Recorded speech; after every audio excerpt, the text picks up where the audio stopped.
The What to Next podcast helps you build a TBR of future favorite books. In each episode, Lori and Maine interviews authors and book influencers to recommend books they loved for you to pick up today. If you're an avid reader, always looking for your next great read, then the show. Hi, Jewel. Welcome to What to Next podcast. Hi, thanks for having me. So happy to have you here. Tell us a little bit about yourself. Tell us what you've been up to, because you've been a guest from the show before. Yeah, I have been a guest. What have I been up to? Writing. I feel like the past year, I think it's been about a year or so since we last chatted. I have written way more than I thought I would. I've dug up some old manuscripts and dealt with those to put those out. But other than that, I'm a busy mom. I have 3 kids. 2 of them are adults now, but I help my youngest, who is now 15. He does some online schooling for his dyslexia. So I am a teacher helper during the day. I say I'm a full-time writer. It is, quote, my full-time job, but it's very few hours a day that I get to devote to it. So I have been busy, but life has been good. Have you been well as well? I've been well. Yeah, I've been settling in. It's been an interesting time. We're just kind of healing, doing the inner work of healing internal stuff and just seeing how the process flourish. So it's been I got to see my family and spend 3 weeks with my family just last week. So I was actually in Puerto Rico, and allowed me just to get out of, at the same time being productive and doing this on a daily basis now. So which is kind of exciting. That is exciting. It's interesting trying to get that perfect balance of work life, but keep me emotionally, balanced. So kudos to you for finding that right now. That's awesome. So tell me, how do you balance it all? You mentioned you bust out some old manuscripts and polish them out. So what was the process of these books were written a couple of years ago or a while ago, and then realized I'm maybe could be something, there's a need to the story here. Yeah. My release that I had here, my last release before us, it was one that I wrote several years ago when I wrote for Lucy. I wrote both of them for potential books to submit to publishers, but it was a really weird time because of COVID and what is everyone's mental frame of mind? Do you put these more serious subject matter books out there? So I self-published for Lucy. I held back on Before Us, and it's one that I did put to quite a few publishers. I changed an agent in the process. A lot went on with the process. I had a couple that were very interested, but they kind of all fell through. So I self-published this book. So it was, for me, recently putting that book out. Mm-hmm. It was weird because I was going back and polishing it and becoming reacquainted with it. I've been working on, I have written, so my new release, If This Is Love, it's something I've recently worked on. That's what I worked on the end of last year. Yeah. But right now, of course, that one's done and out. But right now, I'm working on some novellas actually that were published either anthologies or they were published for newsletter builders. So these short stories that have to be kind of fast paced because they're a short story. I'm working on a couple of those to make them into full length novels because I had enough people that were we want more of this. And so it is really crazy going back and trying to stretch it into a full length novel. They won't be 100,000 word full length novels, but we'll get them, maybe 60,000 words. But it's weird because I'm having to slow the pacing a little bit. I'm tweaking a few things with what I've already written, but not a lot. I would, somebody, if they didn't like it, no need to jump in and read it again. I'm not changing really the first part, but it's challenging for me. But I love a challenge. As a writer, if I'm not challenged, then I become very unsettled. I need to have a challenge. It's why I write all over the place. I write comedy and suspense. Even when I'm writing from point of view, sometimes it's first person, dual point of view, sometimes it's third person. So I need a challenge. And these novellas, turning them into a full length novel, a couple of them, they are really challenging, but in a really fun way, a good way. I need that mental challenge. I think it's as exciting as someone who has a love-hate relationship with novellas. I love them because they're fast-paced. You can finish them in a sitting, and it's great. But at the same time, I always leave with I want more, And that's the feeling, and I want more. It's you're treating us to that, but then it's how do you make them to have more without losing its Oh, essence. I get it. And I don't like writing them. I do it when somebody asks me to be in an anthology that's Yeah. usually going on some charity thing. You're like, yep, I can do this for a good cause. Or I've done it for like some newsletter builder things with different authors. But I don't sit down on my own for no good reason and think I'm going to write this novella or short story. But I will say, and because I myself don't read a lot of novellas or short stories either, and because I love the character development, I like pacing things, I like really, fleshing out characters.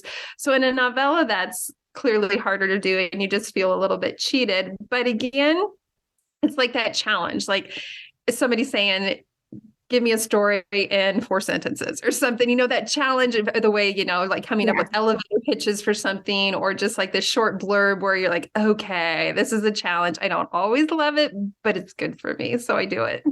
I am excited for these projects for sure. And so, how do you switch? Because you write across genres, you're not like stuck into one genre, one formula, and stuff like that. How do you switch over? Like, is it based on like you write an emotional book and then you take a break and maybe write something more lighter or like more darker, or like how do you switch around? Yeah, it's pretty easy for me. Like right now, because in the United States, I don't have anything traditionally published. So I'm not really at, on a publisher's deadline or them telling me I want these books and so many of them in a certain amount of time. I do love the fact that I can write like I read. I'm a mood reader. So I don't have necessarily a favorite type of book or favorite trope, and I just binge those all the time.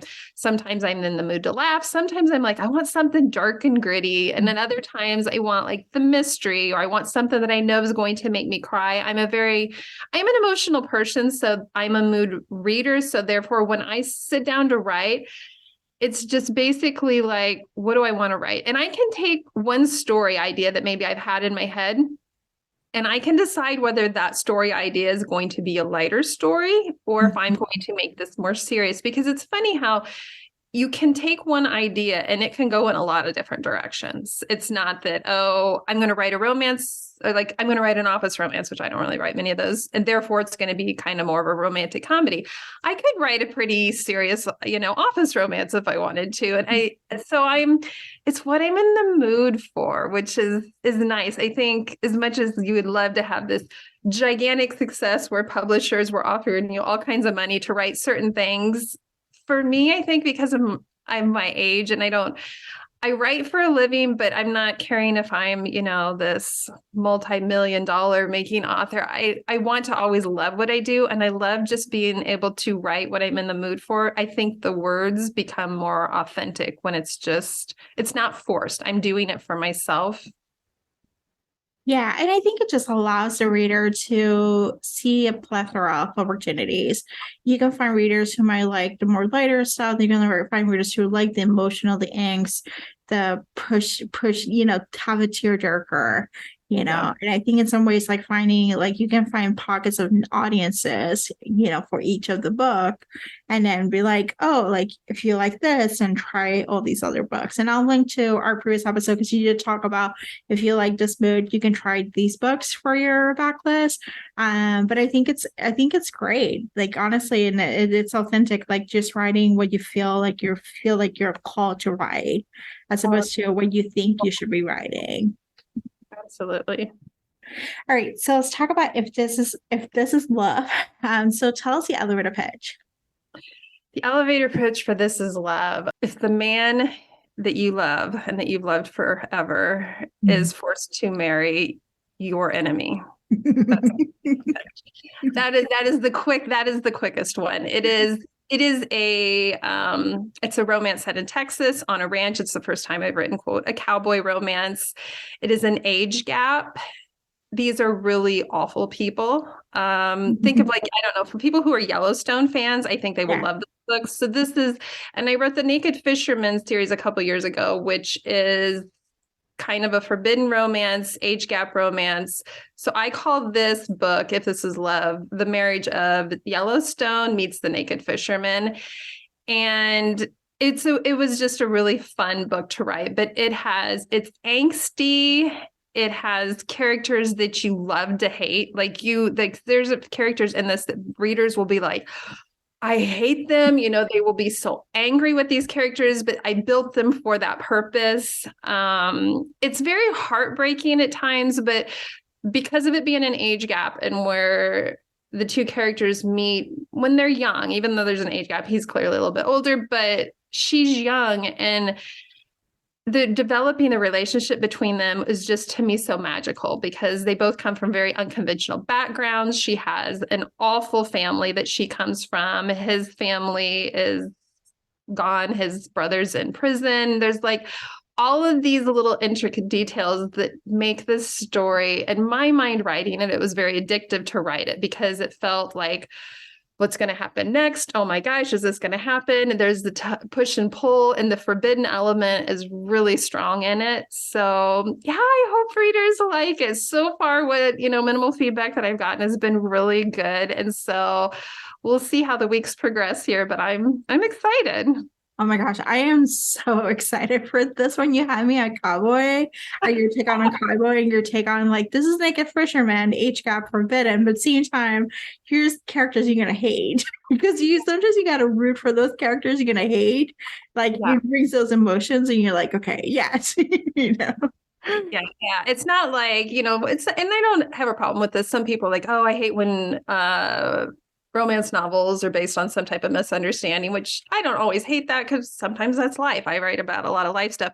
Like this book isn't about misunderstanding. This is just about like hardcore life circumstances, things you're forced into, blackmailing people, like things like that have just, yeah, I thoroughly enjoyed disliking a lot of these characters, and the ending is hard earned.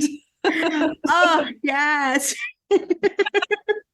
Oh my gosh, I'm adding this to my queue for sure. So, all right. So, Joel, tell us like what kind of books will you recommend our listeners to pick up? What have you been reading lately? Oh gosh. Sadly, I don't get to read near as much as I used to because, I have 10 billion other things that I'm doing. So reading has become such a luxury for me. It's funny. I don't read. I think people are always surprised by this. I don't read a ton in the romance genre. I do read a handful of romance books every year. I have some of my favorites that I try to get their books read. But like for me, as far as recommending things in the romance genre, I'm a huge Ali Martinez fan. I think that she does amazing. Like I love her regret duet that she has. Mm-hmm. She writes suspense so well, and I always think I'm going to figure it out, but I never do. And she has such great character development, and her plot twists are so good. And I love her style of writing. And they're always, they're these sexy romance at the same time. Recently, I finished off Kate Stewart's Bittersweet Symphony series, how she expanded on that. Drive was my favorite book for like a very long time. Anytime you can incorporate music and a rock star and a really cool story and an ending you're not expecting. So that one is one that is a go-to for me.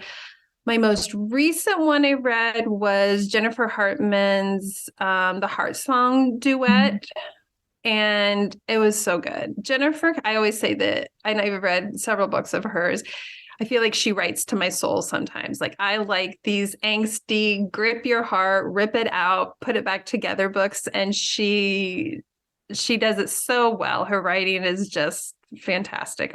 She's so great at her craft. That's kind of like my romance recommendations. But for me, like when I'm not reading romance, I'm a huge like Jodi Picoult fan. I love her book House Rules. I love Jodi's writing because she always tackles the hardest subject matters. Like she doesn't hold back from anything. And I love, there's always suspense. There's, usually some court case, but the subject matter is usually really deeper and darker. And I say that at some point, if ever I continue to write more in the women's fiction area, I would love to write Jodi Picoult books, but I don't feel secure enough yet that I can tackle some of the subject matter without, I don't want to say offending people, but when it's a difficult subject matter, you usually have two very, opinionated sides to it. And I think she does a great job of writing it where you don't actually probably know where she stands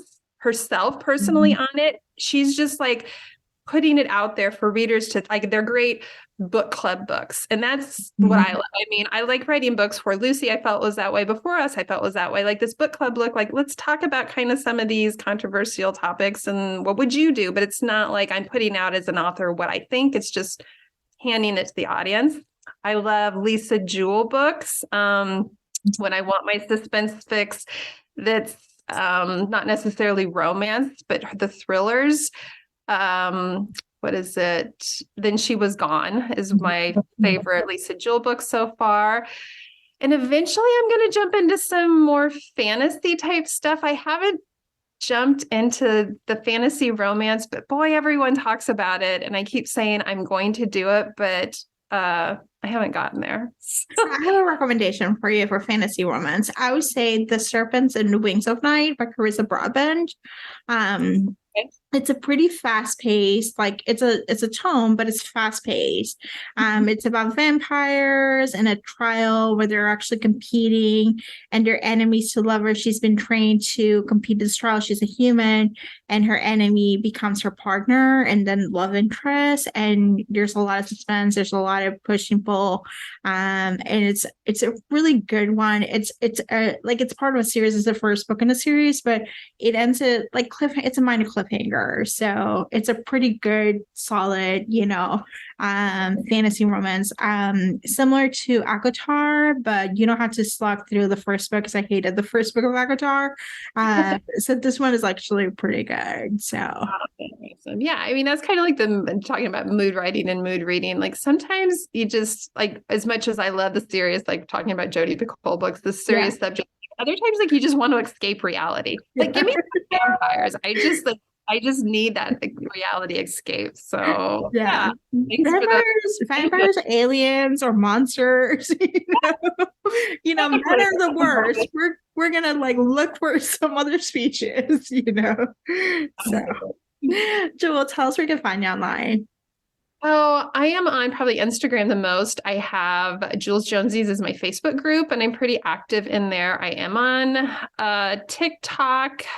I'm not fantastic on TikTok, so Instagram's the best place. I do have a YouTube channel that I put vlogs up on, and I think it's Julianne Writes. And then, of course, I do have a website, julianne.com. You can email me. There's a contact there. So I'm kind of everywhere, but probably Instagram's where I'm most active. Awesome. Thank you, Jewel, for being on the show. Thank you for inviting me. If you enjoyed this podcast, feel free to share with friends, subscribe, rate, and review the show. This is the easiest way to support the podcast. For a list of books mentioned and other romance recommendations, please visit whattoreadnextblog.com. Did you know you can purchase audiobooks directly from your favorite local bookstore? With Libro.fm, you can pick up more than 250,000 audiobooks, including bestsellers and recommendations from real booksellers. You'll get the same audiobooks at the same price as the largest audiobook company, you know the name, but you'll be part of a different story, one that supports your local community. If you're new to audiobooks, there's a perfect way to squeeze into more reading into your busy life. Listen with the free Libro.fm app while you do your chores, walk your dog, relax at home. The What to Read Next podcast has a special offer for our listeners. Get 2 audiobooks on Libro FM for the price of 1 with your first month of membership. Use code What to Read Next. This offer is only valid for new members in Canada and the US. Thank you so much for listening and have a great day.